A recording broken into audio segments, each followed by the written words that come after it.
Okay. Oh, there we go. Okay, now we're live. Thanks. Now we're live. Okay, great. Good evening, everybody. Welcome to this evening's International Academy's Board Governance meeting. I'd like to call the meeting to order. It is 6:01 for the record, and if we could take roll call. I'm actually going to ask, I'm going to call the name of the district, and if you could just state your name and your position with the district, I'd appreciate that. Why don't we go ahead and start with Troy? Good afternoon, Rich Macheski, Superintendent. Thank you. Thank you, Rich. Birmingham. Mark Dajak, Superintendent of Birmingham. Thank you, Mark. Let's go Bloomfield Hills. Tina Kostick, Assistant Superintendent for Finance and Operations, sitting in for Pat Watson. Thank you, Tina. And Tina will not be a voting member this evening. She's here representing Bloomfield Hills. And do we have Rochester on the phone? Okay, I believe Superintendent Shaner is going to be joining us. He should be here. I just texted him. Okay, and should be with us shortly. But just to respect and honor everybody's time, we're going to continue with the agenda this evening. And I'm also present. So for the record, Paul Salah, Superintendent here on Valley Schools. So why don't we go ahead and do the Pledge of Allegiance, if you wouldn't mind rising for the Pledge of Allegiance. I pledge allegiance to the flag of the United States of America and to the republic for which it stands, one nation, under God, indivisible, with liberty and justice for all.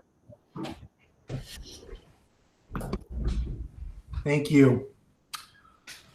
So I'd like to entertain a motion to approve the minutes.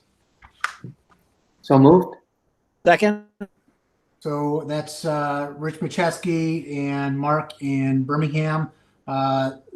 Making the motion was Troy, and seconding was Birmingham. If you could, any discussion regarding the minutes, any questions from any member that's on the call?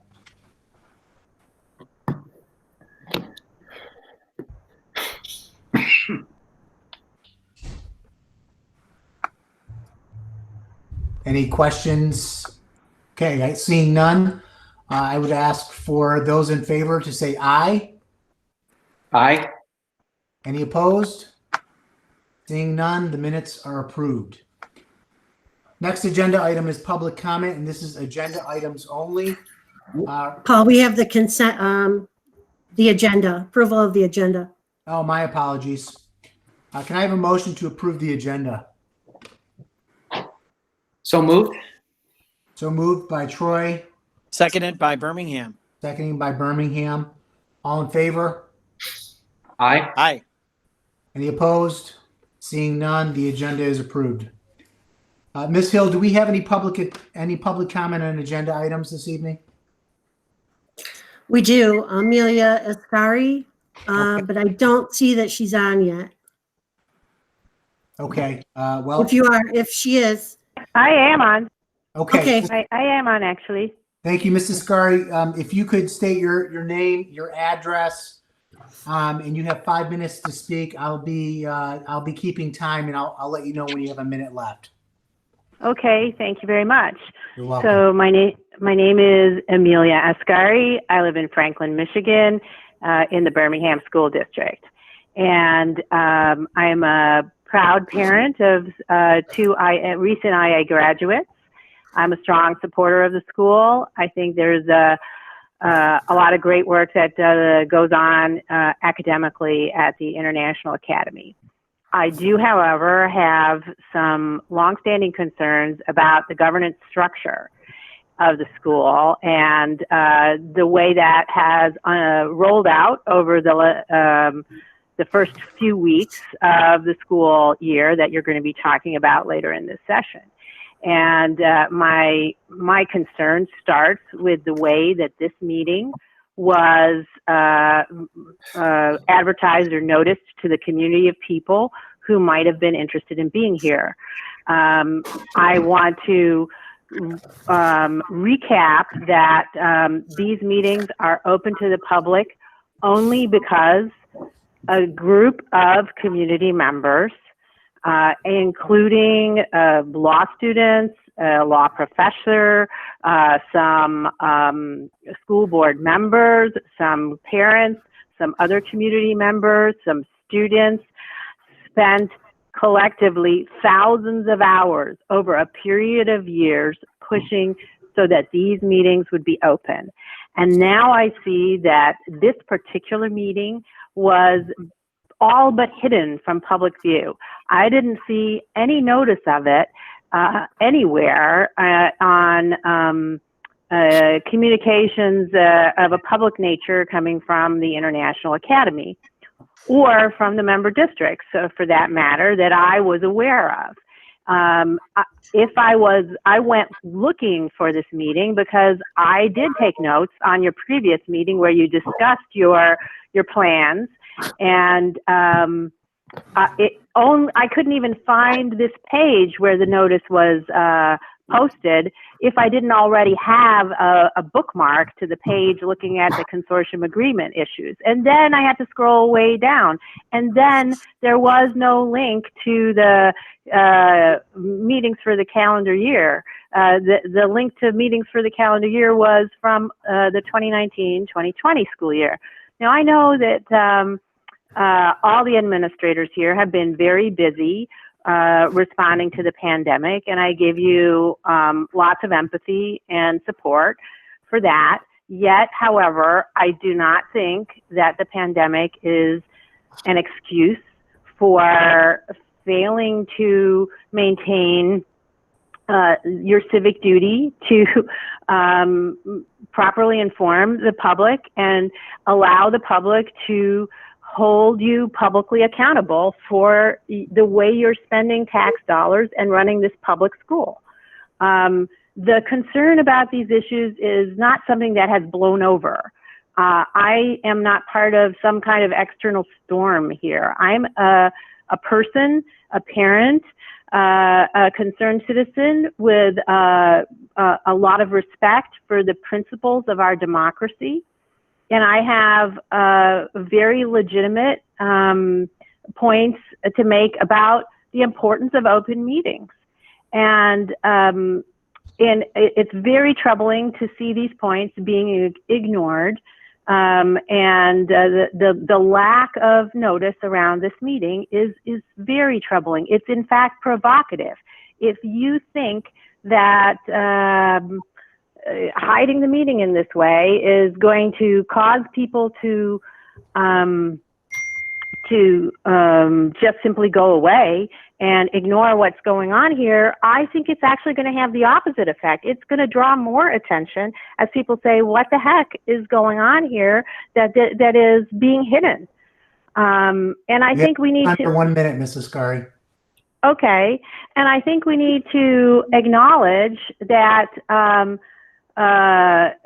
requests have been made for information on contracts from private entities, educational entities in China that had a relationship with the International Academy. And those requests have not been answered. Simply saying, I don't know who had a contract and for what amount and for what reason related to these private entities in China that had a professional relationship with the International Academy. That's not good enough because there are conflicts of interest, and every parent and every family and every citizen should be concerned about those conflicts of interest, because the reason why we have regulation... That's 5 minutes. If you could wrap up your comment, please. Okay, I'll just end by saying the reason why we have regulation against conflicts of interest is because we're concerned that those conflicts will affect the performance of the public employee's principal job. Thank you for your comment. Thank you very much. Thank you. Next agenda item is principal report, and at this point I would turn it over to Ms. Gibson. Okay. Hello, everybody. It's great to be here. We have I think a really positive presentation that reflects how our school has been doing since we started with students on August 20th. So I'm going to share my screen. And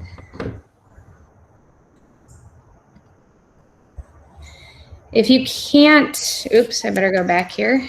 Hold on a second. You can see my screen, right? Yes. Yes. Yes. Okay. All right. So some back to school highlights. I think our staff has reported, I know our staff has reported that students are engaging. They're engaging in the large classroom discussion as well as the breakout sessions. And this next piece really kind of surprised me, is that we're seeing the highest level of attendance at the start of the year, even better than when we start in person. So that's exciting. Our staff has reported how smoothly things have gone considering our new format, how flexible and patient our students are as everyone's trying out new technology. In fact, I've sat in on a couple of classrooms, as well as hearing our teachers talk about how the students are helping each other. When a student has a question about technology or how to do something, another student will jump in and help them as well. How caring our students are towards our teachers and each other, how well our students are engaging in the breakout sessions, and how quickly the time is passing. There was a little bit of nervousness of how can I engage students for that long? And the 70-minute blocks is long, but not too long, because they feel like they don't have enough time. The PTIA has partnered with Margaret Schultz, who is in charge of social emotional learning and educational equity in Bloomfield Hills. And so our PTIA and Margaret have been working together to offer various wellness seminars to our community. The first one will occur on September 30th, and that's entitled Cultivating Mental Health in the Era of COVID-19. That is on our website, and we've been sending it home to our tri-campus, in our tri-campus weekly messages. It will also be offered to the Bloomfield Hills community members. So anyone affiliated with our 3 campuses is welcome to attend. Our counselors have been busy, as we can all imagine. They've already met with the seniors to talk about the college application process and hopefully alleviating some of the angst they have with the changes that colleges are using for applications. They've also focused on welcoming our 9th grade parents and guardians and providing them with information to help them adjust to a new school. And they're also in the process of meeting with each 9th grader individually. Additionally, they've been conducting individual student meetings across the grade levels during office hours, and they've been sending out reminders to students as to when those office hours are, really trying to engage them to come. And they've reported that a lot of students are just showing up and saying hi. 9th graders are showing up and asking questions, so it's really exciting, a little bit different than in the spring. There's also a financial aid night on Monday. We had that virtually. There were about 150 people who showed across our 3 campuses. It was virtual. And in October, we have another college panel night virtually. It's scheduled in October with University of Michigan, Nova Southeastern, Central Michigan University, Dundee, and Hampton. And Hampton is a historically Black college, and so we're excited to have them come for the first time. Our leadership council is comprised of all of our department heads. So we have 1 department head across our 3 campuses. And so this last week, Tuesday, we had our first leadership council meeting where our students who are going to be talking with you this evening spent about 30 minutes describing their experiences in each of the curricular areas and sharing ideas on how what the teachers are doing could be enhanced so that there is an even greater emphasis on social justice. The Leadership Council, our department leaders, we had a brief follow-up after the meeting, and they were really appreciative of the positive approach that our students took and the huge amount of preparation that they had for that meeting. It can't be easy talking with so many adults in one meeting, and they did a marvelous job. they have a lot of great ideas, and I think you'll hear those this evening. Our hybrid school openings, slightly different at each campus. So our West Campus opened on Monday as in hybrid model. It went so well. The Lakeland students, the IA students, everybody was following the arrows for direction, making sure that they're social distancing. In fact, many students were talking about how they were clocking their steps, because sometimes it's not as convenient to have to go all the way around the school in one direction, but they're doing it happily. They're coming in with smiles. I know you can still see smiles through the eyes, and it's just such a joy to see them, to hear them. And our parents have been really supportive, and we're really happy as to how it went. Our teachers are experimenting with how to have virtual students as well as face-to-face, and they're helping each other across the 3 campuses. Our staff members are emailing as an entire staff saying, hey, I learned this on Canvas, or hey, did you know that this feature is on Zoom? And so the community building that has existed among staff members is just so incredibly strong, and we're so proud of how hard they've been working to make this right, and to admit to students, hey, you know, today isn't my best day, but we're gonna try this, and just being more open with the students. And the students are really they're reporting that they are engaging with their teachers and like their teachers, and are appreciative of the support. So our East Campus, they will report to the building on September 21st with an October 5th tentative start time for our 9th graders. And then we'll have them transition in, and then we'll bring in the rest of our students' grades 9 through 12 tentatively on October 8th. And so at all 3 campuses, we'll be following the hybrid schedule that was approved by this committee back in August. And then on the Oakma campus, staff and students will report on October 1st. And we're excited about, again, having teachers be back in the building. The synergies that exist are great. It's so nice not to be in an empty building. It is nice, and people are being safe as they can, given our pandemic. So we also gave a survey to our families after the first 10 days of school. And these are the responses. These are the questions that we asked. So, has your student established an online learning routine? And this was a question that we asked early in the spring. And in the spring, 77% responded yes. And the most recent survey, 91% responded that they have an online learning routine. How is your student coping with coursework? You can see the difference in the spring. It wasn't nearly as good as it is now, with 41% reporting it's excellent. They're coping in an excellent manner, 47% good, and 12% average. I didn't use, I think before I used fair, but at any rate, we're excited to see that improvement. We made a lot of changes based on these feedback components over the summer, and our teachers are doing a great job. Has your student made a connection with at least one teacher? 71% said yes, 7% said no, and 20% are unsure.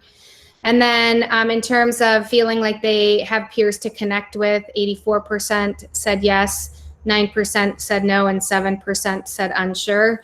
My hope is that we can get those numbers up, so we'll keep these questions on future surveys to see if we can increase these percentages.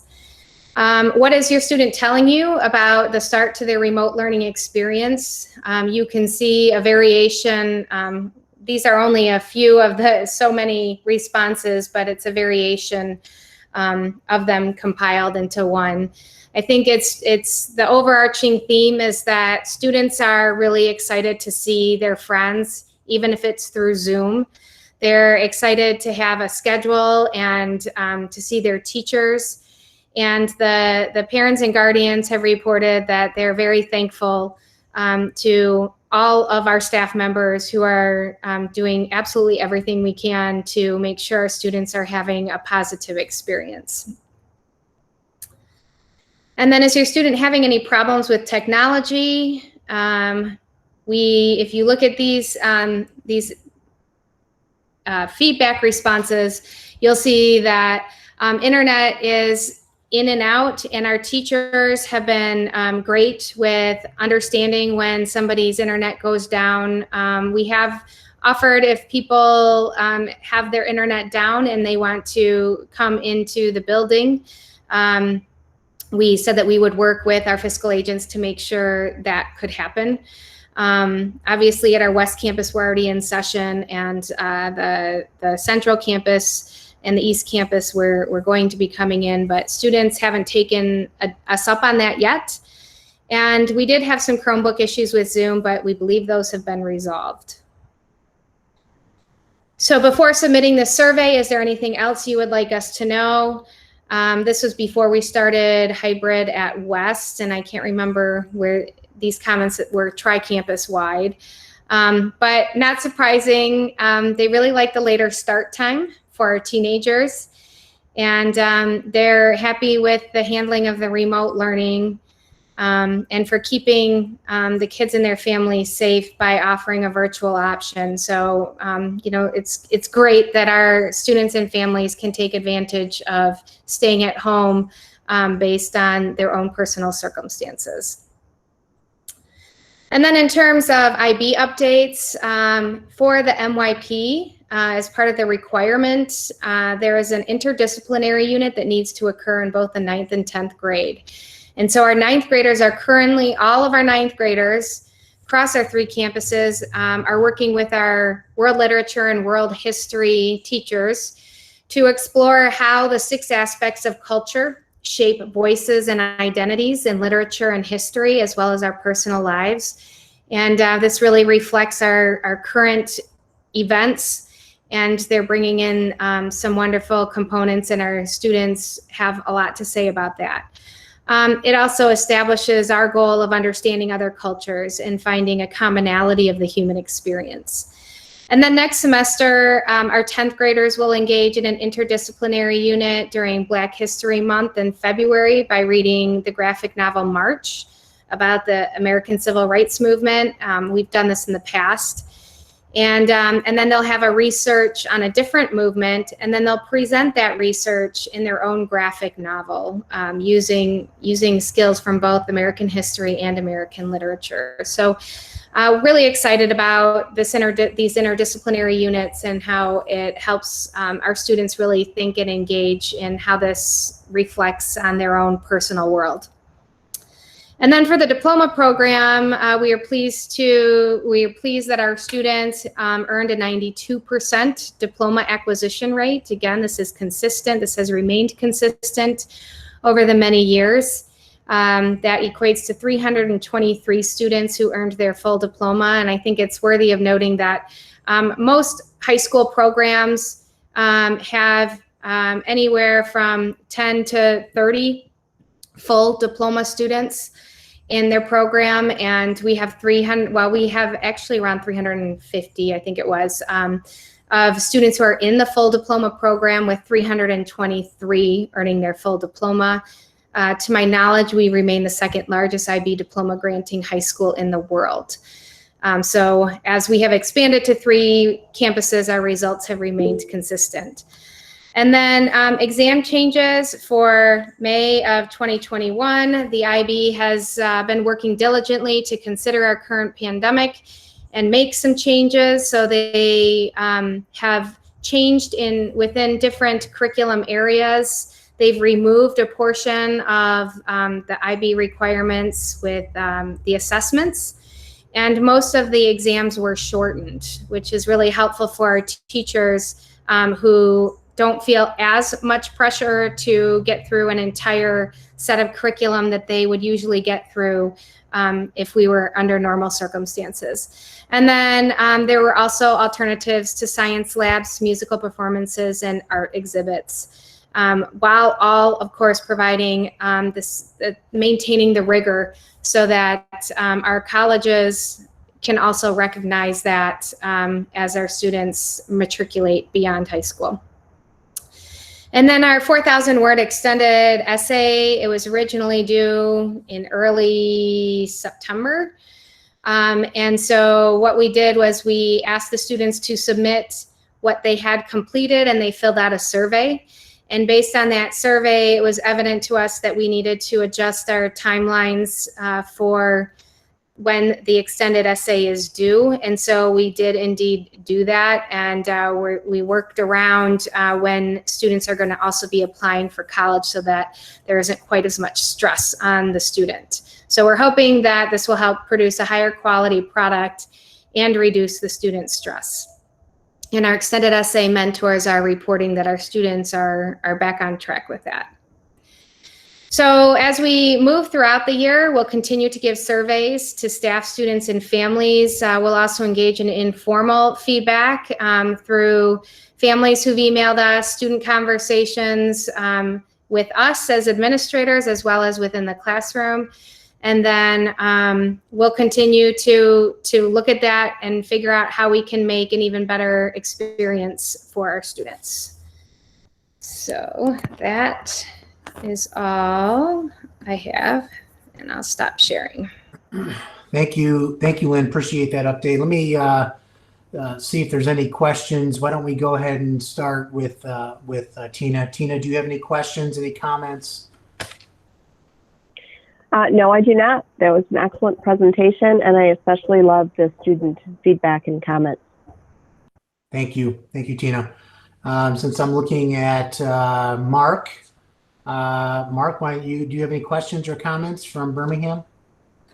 No, just a couple. One, I also really appreciate the presentation. It sounds like you've had a great start and are maintaining, flexible attitude with respect to things that need to be put in place relative to the 3 different campuses, which is great to hear. I'm just curious about the origin of the interdisciplinary units. Were you able to decide on those yourselves, or are those subjects provided to you by the International Baccalaureate group? It sounds like a fascinating opportunity. As putting my student hat on, I got excited about potentially, thinking about those units and what I would learn. Can you just speak a little to that?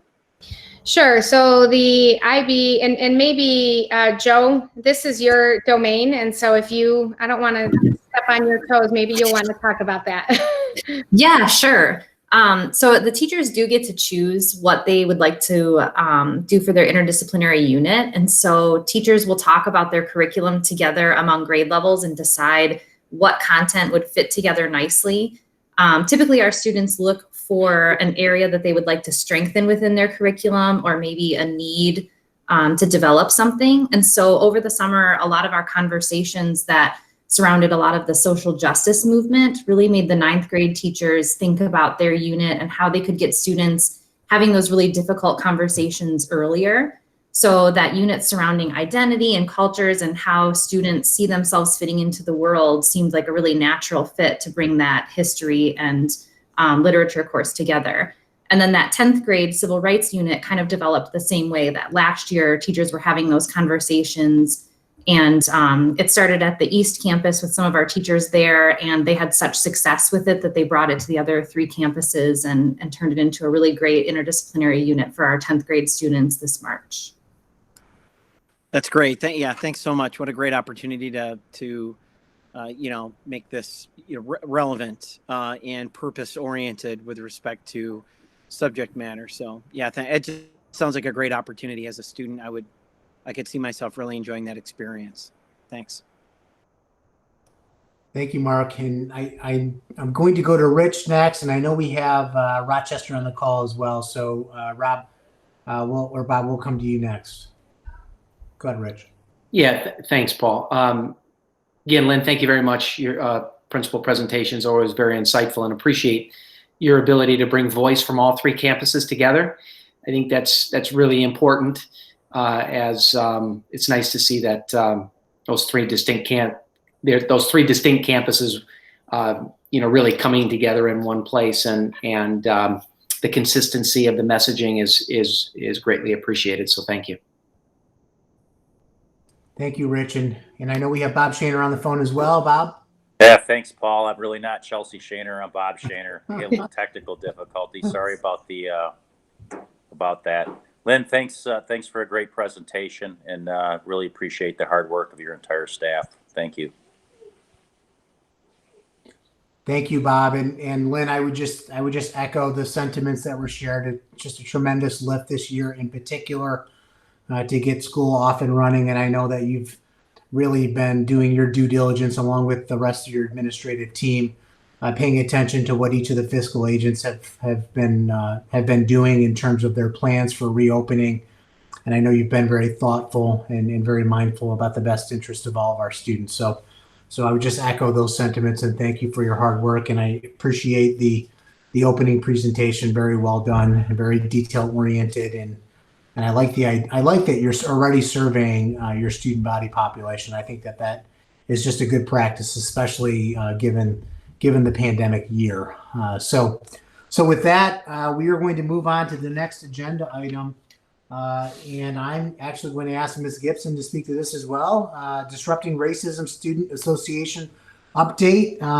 It's nice to see students on this call as well. So I'm going to ask Ms. Gibson to introduce our students and kick us off. Sure. So with us, we have a representative from each campus who will be talking. We have Telly from our East Campus. We have Sanka from our Okma campus, and Tatiana, I think Tatiana's on here. Yes, there you are, from our West Campus. So they have really spent a lot of time on a presentation for you tonight. So I'm just going to turn it right over to our students. Hello, everyone. Like Ms. Gibson said, I am Zunika. Before we get, I got that wrong. Sorry. you're totally fine. Don't worry about it. Do I have screen sharing permissions by any chance, so I can share the presentation that we prepared? You should. Okay, perfect.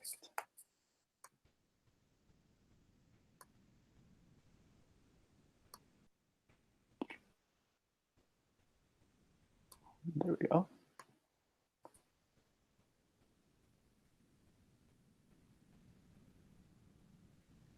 Can everyone see my screen? Oh. Yes, it looks like the presentation's loaded. There you go. There you go. Now we just have to pull this up. There we go. All right.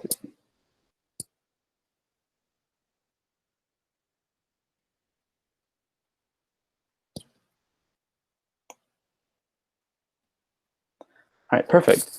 Well, can everyone see the screen? Yes. Perfect. All right.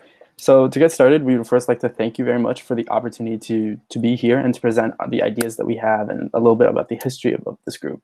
And so we call ourselves the Disrupt Racism Student Association, and it's a group that's comprised of around 10 students, but we'll get into those details now to come. So to start off, we want to talk a little bit about us, just like how we came to be and where we really got the inspiration for this group to form.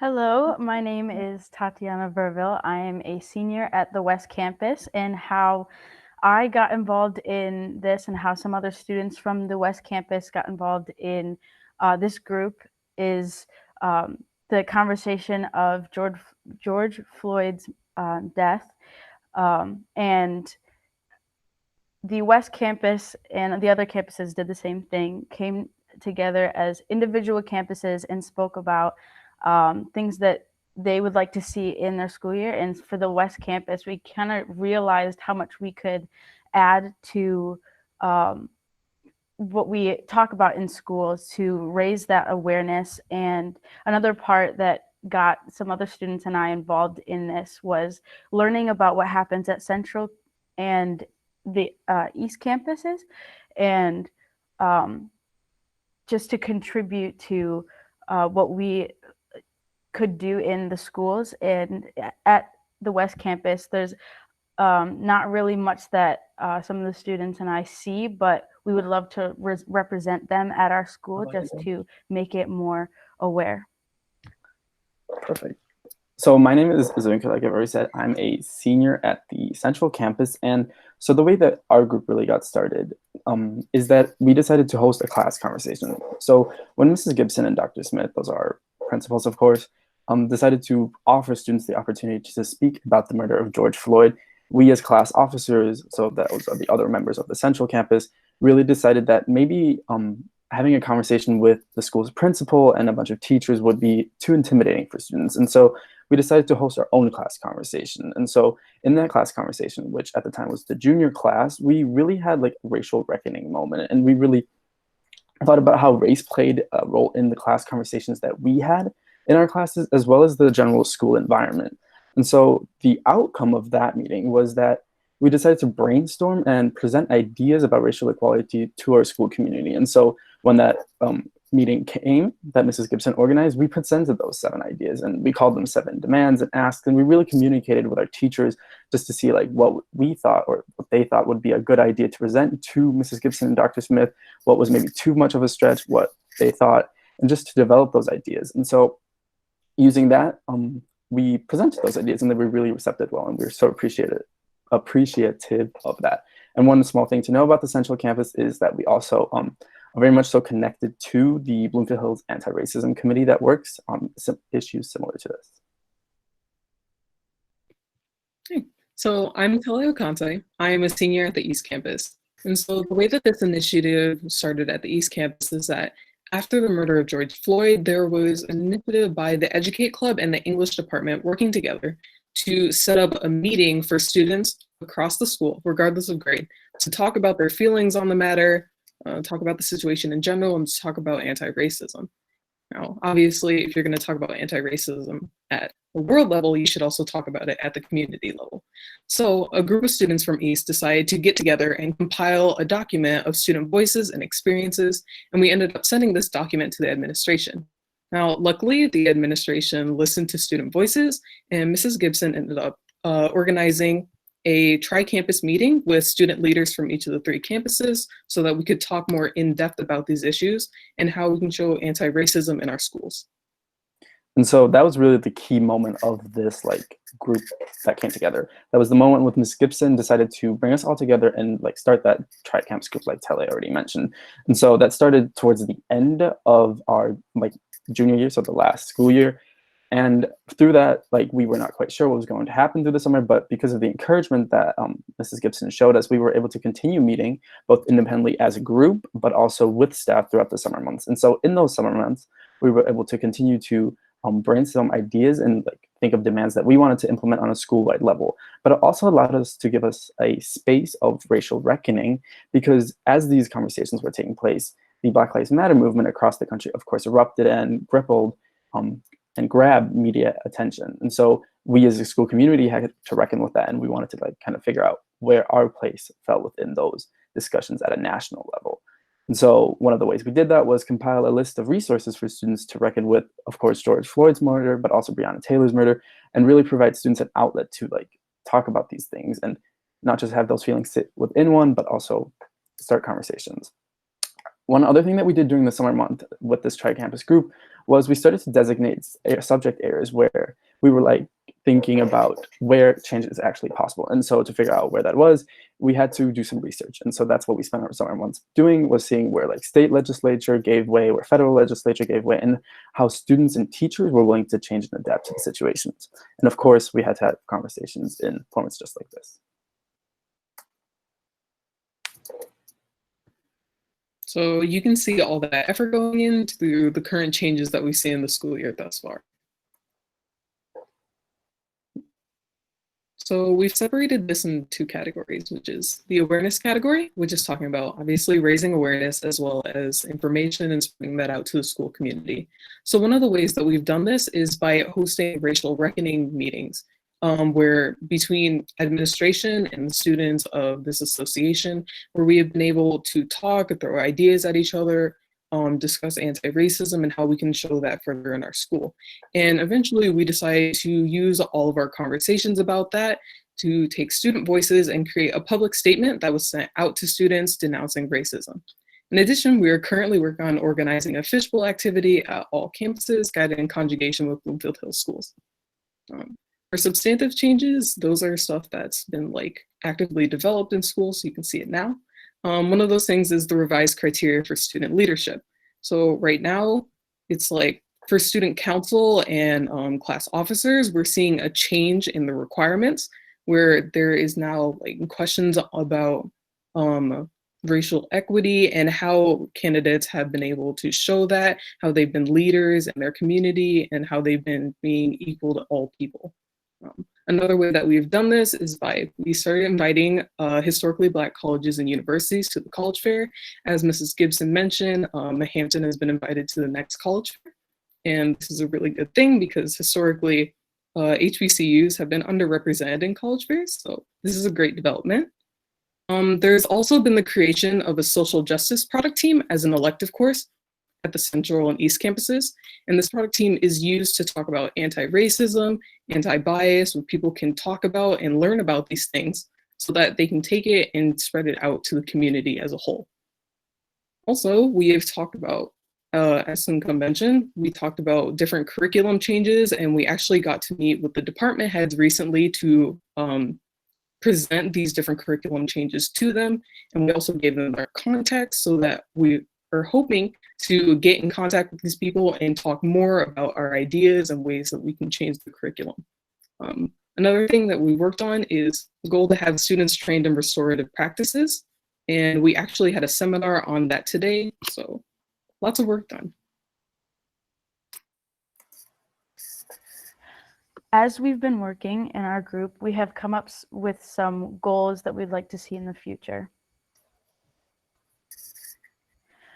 To start off, some of the foundational principles is to have a student-led group that just continues to grow with participants from all 3 campuses to speak on our own experiences with respecting others, assuming the best intentions, and to take accountability for any harm that has been committed throughout any of the campuses, and to just learn from those experiences and grow a stronger community.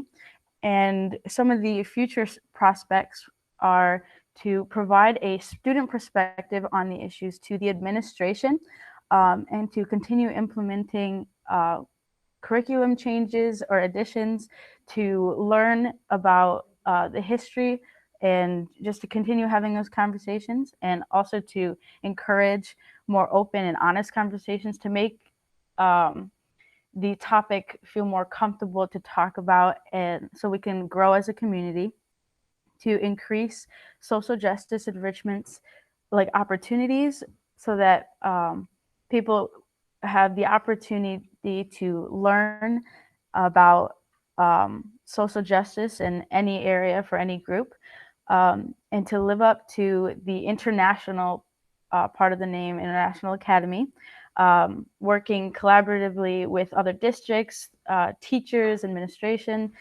students all together, so that we can have a positive change and a positive growth moving forward from anything that has happened in the past. So with that concludes our presentation of this association that we've formed over the last couple of months. If you have any questions, please do not hesitate to contact one of these emails. I know these are not all the emails of the people that are involved in this group, but certainly if you contact one of us, we'd be more than willing to talk to you and get back to you. Thank you. Thank you very much. Excellent job. I'd like to open it up for questions from the governing board. Any questions, any comments?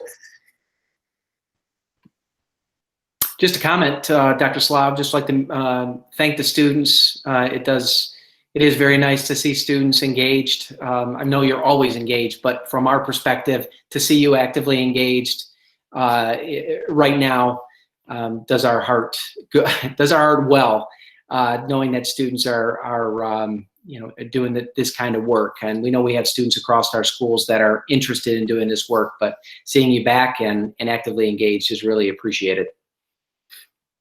Thank you, Dr. Macheski. Any other comments from the governing board? Questions? Hey, Mark? Paul, this is Bob Shaner. I just want to thank the kids again. I know it's not easy presenting in a regular setting, and particularly on Zoom, they did a great job. And I just hats off. And we often talk about our compelling why, and you folks, you young gentlemen and young ladies are compelling why. So thank you. Thank you. Mark. I just wanted to thank the students for their just outstanding presentation, and this whole concept of student voice, and when students are engaged to that degree, working with teachers and administrators to create new frameworks for thinking about what needs to happen in schools to make them deliver on their promise for every person that is associated with a learning community. I just think there's something really special that happens, and so I appreciate that. I also want to commend the administrators and teachers from all three campuses that were open to having these discussions and said, yeah, come and talk to me. Let's have a discussion, and let's change some things. I mean, I think it speaks to the type of environment that's cultivated. And I also liked at the very end of the presentation, you hearken back to the mission of the International Baccalaureate curriculum, that you want to be truly international and reflect, find a way to bring value to everyone in the learning community. So just thought it was a great presentation. My only thought too is just extending this forward. I'm thinking that I know that there are activities associated with the curriculum for the International Academy at the beginning of the school year that extend throughout, where there are service activities associated with it. And I was thinking about what role students could play in leading those. I know from my experiences with the IA that students do lead those, and that's part of those activities. But I could see this somehow overlaying with that, and so if you've thought about that, wonderful. If you haven't, that may be something to consider. But thanks for your, again, wonderful presentation, and bravo to the International Academy staff for making this happen. Thank you. Tina, anything? No, very impressive. And I'm just really also happy to see the collaboration with all the campus districts. I know you mentioned Bloomfield Hill Schools one more time, and that's, just something that we have really taken seriously. So it was very nice to see that it's a collaborative effort for you on Central Campus, but also it seems like for everyone in all of the efforts you're making. Thank you very much. Thank you. And so the most difficult component of going last amongst a group of really well-spoken professionals is that there's not a lot left to say. So I would again echo many of the sentiments of my colleagues. I had things written down in my notes: student voice, which I heard, having honest and candid conversations, courageous conversations, which we need now more than ever in society. One thing that I wanted to highlight as well that really jumped out at me, not only is the passion of our students on the call here, but also I love seeing the collaboration across the three campuses. I think that's part of what makes the IA such a special program, and it's really unique in that it's shared across three campuses. And so I just applaud the efforts of our students. I appreciate our staff and our principal and our leaders giving voice. It's so important to give a platform. So thank you for your leadership, Lynn, and all the the Ryans and Chris and Joanne. Appreciate each one of you guys. With that, we are to public comment. And do we have non-agenda items? Public comment, Ms. Hill? We have none. Okay, thank you, Ms. Hill. And with that, I would like us to adjourn. All in favor? Aye. I see. It looks like we're adjourned. Thank you. Thanks again, everyone. Thank you. Thanks, everyone. Have a wonderful evening. Thank you. Thanks. Bye-bye. Bye-bye. Thanks for cheering, Paul. Appreciate it. My pleasure. Thanks, everyone. Take care.